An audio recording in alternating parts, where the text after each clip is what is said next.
Hello students, आप सभी का स्वागत है आपके अपने YouTube channel A to Z NCERT facts में। Top 10 latest previous year question का आज हमारा सेट नंबर 7 है, जिसमें 2025 में एनटीपीसी में आए हुए सवाल कवर करेंगे, जो आने वाले आगामी रेलवे के सभी एग्जाम्स के लिए महत्वपूर्ण साबित होंगे। तो चैनल में आप नए हैं तो ज़रूर जुड़ जाएं और बाकी लोगों को शेयर करते हुए चलिए बढ़ते हैं आज के पहले सवाल की तरफ।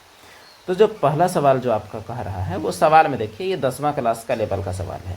सवाल कहता है यदि द्विघात समीकरण के मूलों का योगफल और गुणनफल क्या है, 4 - 3 √2 और -28 है, तो द्विघात समीकरण आपको ज्ञात करना है। तो देखिए इसका एक बेसिक सा सूत्र है, ये आपको दिमाग में रखना है। तो सबसे पहले आपको इसका फॉर्मूला आपको बताते हैं।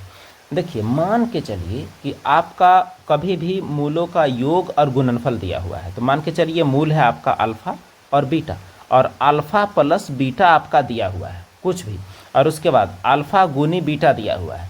तो जो आपका द्विघात समीकरण होगा वो क्या होगा, एक्स का स्क्वायर माइनस अल्फा जोड़ बीटा एक्स, यानी योगफल का एक्स, और उसके बाद प्लस में क्या हो जाएगा, अल्फा प्लस बीटा बराबर 0। बस यही आपको करना है। तो अगर ये आपको करना है तो देखिए आपका इसमें क्या हो जाएगा, एक्स का स्क्वायर हो जाएगा माइनस माइनस योग में क्या है 4, उसके बाद 1 मिनट, 4 के बाद है क्या 3 √2 और फिर x, और माइनस में क्या हो जाएगा 28। तो यही हो जाएगा आपका द्विघात समीकरण बराबर में 0। तो देखिएगा यही ऑप्शन जहां भी आपको मिले वही आप टिक कर देंगे। तो ये आपका ऑप्शन नंबर डी में दिख रहा है, तो हो गया आपका जवाब। तो इस प्रकार देखें कि आपका जवाब क्या हो गया, तो आपका जवाब ऑप्शन नंबर डी हो गया। 1 मिनट, हम लोग थोड़ा कलर बदल लें। अगला सवाल है क्वेश्चन नंबर 2।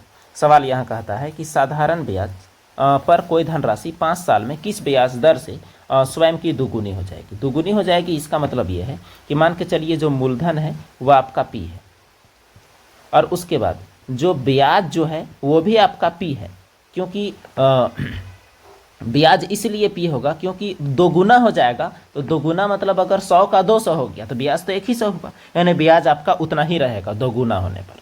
अब उसके बाद समय आपका क्या कहता है, तो समय आपका 5 साल कहता है, और दर आपको निकालना है। देखिए पी आर टी बटे 100 बराबर आई, यही तो आपका सूत्र होता है। तो पी के जगह में आपका पी हो गया, आर के जगह में हो गया आर जो कि निकालना है, समय की जगह में 5 बटे 20, और इधर आपका आई की जगह में पी आपका कट गया, और उसके बाद 1 मिनट 100 होगा, नीचे 100, 5 दूनी 10। तो आर बराबर कितना हो जाएगा, आर बराबर आपका हो गया 20, क्योंकि 5 दूनी 10, 20 एकम 20, तिरछा गुना कीजिएगा तो आर बराबर 20। इसका मतलब आर का दर कितना है, आपका दर है आपका 20%। अगला सवाल है क्वेश्चन नंबर 5। एक टेस्ट में 5 विद्यार्थी द्वारा प्राप्त अंक 45, 67, 80, 56 और 72 है, तो परिसर ज्ञात कीजिए। परिसर क्या होता है, परिसर सबसे बड़ा और सबसे छोटा होता है। सबसे बड़ा क्या है, तो सबसे बड़ा यहाँ 80 है, और सबसे छोटा क्या है 45। दोनों को आप घटा दीजिए, तो घटाइएगा तो 10 में 5 आपका 5, और 7 में 4 आपका 3। इसका मतलब इसका परिसर कितना है, तो परिसर आपका हो जाएगा 35, यानी ऑप्शन नंबर 2। अगला सवाल है क्वेश्चन नंबर 3।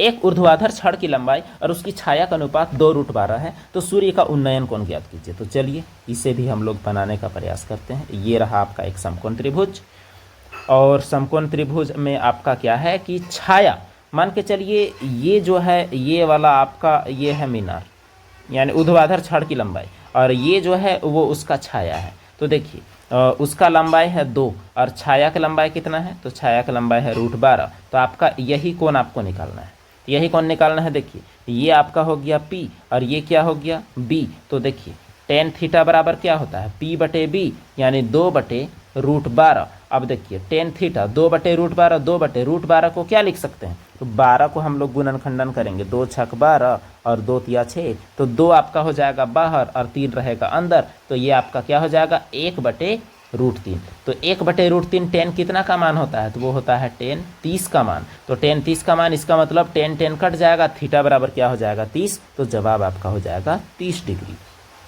अगला सवाल है क्वेश्चन नंबर 5।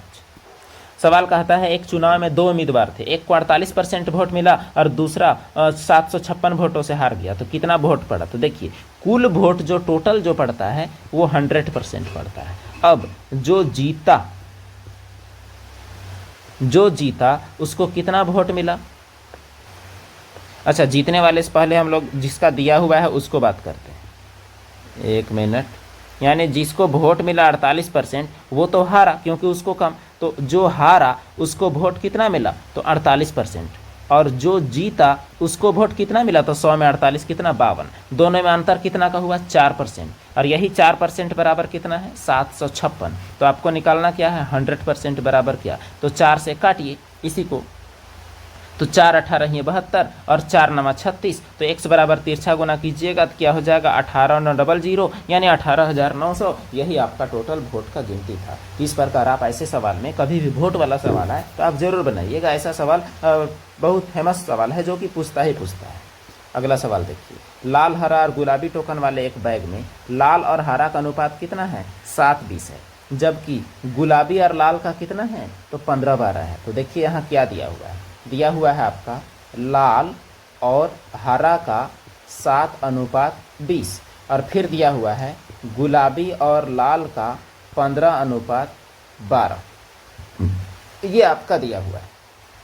अब फिर देखिए ऐसा अनुपात को अब फिर आपको क्या निकालना है, निकालना है आपको हरा और गुलाबी, यानी ये दोनों का आपको निकालना है, हरा और गुलाबी का। सबसे पहले इसको इक्वलाइज करते हैं। सबसे पहले देखिए H और L लिखते हैं तो आपका 20 और 7 उलट जाएगा, और उसके बाद L और G लिखते हैं तो वो आपका 12 और 15 ये उलट जाएगा। क्यों ऐसा किए, क्योंकि कभी भी अनुपात निकालने के लिए ऐसा अगर इक्वलाइज करना है तो ये दोनों सेम होना चाहिए, तभी आपका निकलेगा। अब हम लोग निकालते हैं इसका, तो निकालने पर क्या निकलेगा देखिए, हम लोग को निकालना है H और G, तो किनारे किनारे को गुना कर दीजिए, यानी 20 गुनी 12 अनुपात 7 गुनी क्या हो जाएगा 15, तो 5 तिया 15, 5 चौके 20, 3 चौके हो गया 12, तो 4 चौके 16 अनुपात 7, तो कितना हो जाएगा आपका 16 अनुपात 7 आपका सही जवाब हो जाएगा क्वेश्चन नंबर 6। अगला सवाल है, अच्छा फिर आज हम अभी वाला सेट में हमारा जल्दी हो रहा है। अगला सवाल है क्वेश्चन नंबर 7, 7वां नंबर सवाल में आपको बस हल करना है। देखिए कैसे हम लोग हल करने वाले हैं इसको। तो ये आपका देखिए सबसे पहले ये छोटा ब्रैकेट, तो 9 और 2 कितना हो गया 11। अब फिर देखिए प्लस प्लस को जोड़िए, 8 5 13, तो 13 में 11 घटाइए तो क्या बच जाएगा 2, ये 2 यहाँ आपका जाएगा यहाँ पर, तो 7 में 2 कितना हो जाएगा, तो 7 में 2 5, और यहाँ सब आपका 5 बचा, तो 7 5 कितना हो गया 12, तो यहाँ तक में आपका कितना है, यहाँ तक में आपका 12, तो 4 तिया 12, तो 8 तिया कितना हो गया 24। इसका मतलब ये हुआ कि 144 बटे में कितना है 24, तो 24 छक 144, आपका जवाब क्या आ जाएगा 6 आ जाएगा। तो इसमें आपको जिस तरह से भी हल करना है, आप जितना जल्दी हो सके इसको हल कीजिएगा तो वही बेहतर होगा। अगला सवाल कहता है कि आलोक, गीता और सुरेश ने एक व्यवसाय शुरू करने के लिए 56,000, 52,000 और 69,000 का निवेश किया, और लास्ट में कुल लाभ आया कितना तो 76,700, और कुल लाभ का 31% ना उन लोग दान दे दिया और शेष को बांटा। अब देखिए शेष पैसा कितना बचा वो तो पहले हम लोग देख लें, तो पूरा लाभ कितना है, तो पूरा लाभ है आपका 76,700। अब शेष पैसा 31% दान देने के बाद 69% ही बचेगा, तो ये आपका कितना 0000 आपका कट गया। अब आपका क्या बचा 767 गुनी 69, इतना ही आपका बचा हुआ है पैसा। अब ये पैसा को हम लोग को बांटना है उस अनुपात में जिस अनुपात में उन लोग लगाया है। अब देखिए कैसे लगाया, एक 56,000, एक 52,000 और 69,000 ऐसे ऐसे लगाया है। इसका मतलब एक का जो है, एक का लगाया है 56x, एक लगाया है 52x और एक लगाया है 69x, और बराबर कितना है 767 गुनी 69 ऐसा है। अब सबको हम लोग जोड़ेंगे तो 9 2 11 और 6 कितना हो गया 17, 6 5 11, 5 16 और 1 कितना हो गया 17, 177 बराबर 767 गुनी कितना हो गया 69 आपका हो गया। अब ये आपका पक्का कुछ ना कुछ से आपका कट रहा है, नहीं कटने से तो कोई उपाय ही नहीं है। देखिए 3 5 आपका 15, 3 9 27, ये आपका फिर कटेगा कितना से 23 से कटेगा। अब उसके बाद आप देखिएगा तो यहाँ 59 एका 59, ये 59 से आपका पक्का कटेगा, ये 59 से 59 एका 59, और फिर जो बचा 177 वो 59 तिया आपका होता है कितना तो 177। तो देखिए x बराबर क्या निकला, x बराबर 13 गुनी कितना निकला तो 23 निकला। ये आपका x का मान है, केवल x का। तो 13 गुनी 23 कीजिएगा तो 13 तिया 39 और 13 दूनी 26 और 3 29, तो x का मान कितना निकला है 299। अब फिर देखिए, अब सुरेश का हिस्सा कहता है, तो सुरेश कैवा नंबर में है, तीसरा नंबर में। तीसरा नंबर में यानी सुरेश का हिस्सा 69 गुना है। इसका मतलब 299 को 69 से गुना करेंगे तो हमारा काम बन जाएगा। यही इसी से हमारा आएगा। अब देखिए 9 9 81 लास्ट में 2 ठो में आपका है, इसका मतलब आपको पूरा गुना करना ही पड़ेगा। आप इसे पॉज करके जरूर आप गुना कीजिए। गुना करने पर आपका ऑप्शन नंबर ए आएगा।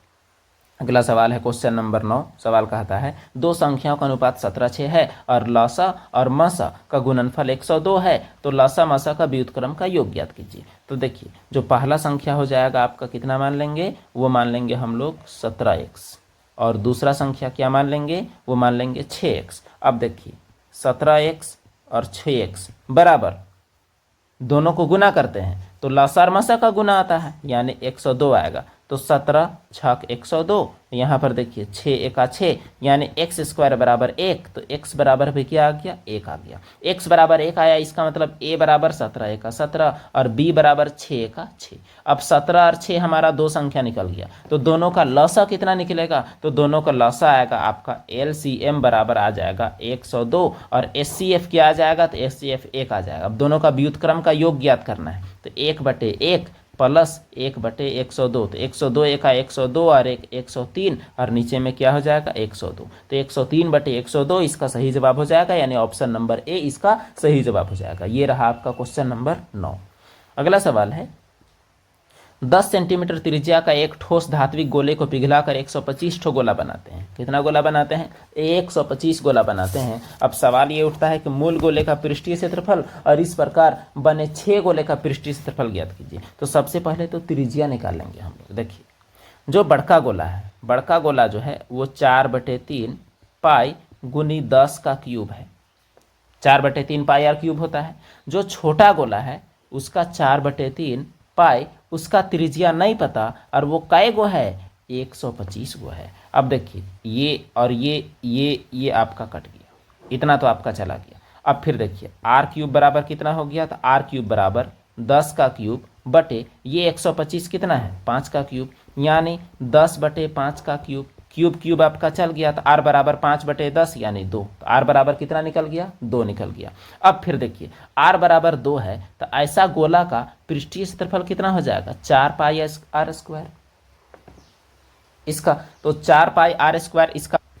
यहाँ पर जो सवाल पूछा है उसको हम लोग देखते हैं, मूल गोले का पृष्ठीय क्षेत्रफल, तो मूल गोला का भी पृष्ठीय क्षेत्रफल 4 पाई स्क्वायर होगा। तो अनुपात निकालना है, तो मूल गोला का देखिए 4 पाई आर स्क्वायर माने 10 का स्क्वायर, और ऐसा ऐसा छोटका छोटका 6 गो गोला को बोलता है, तो 6 गुनी 4 पाई कितना का स्क्वायर, 2 का स्क्वायर, तो 4 पाई आपका कट चुका है।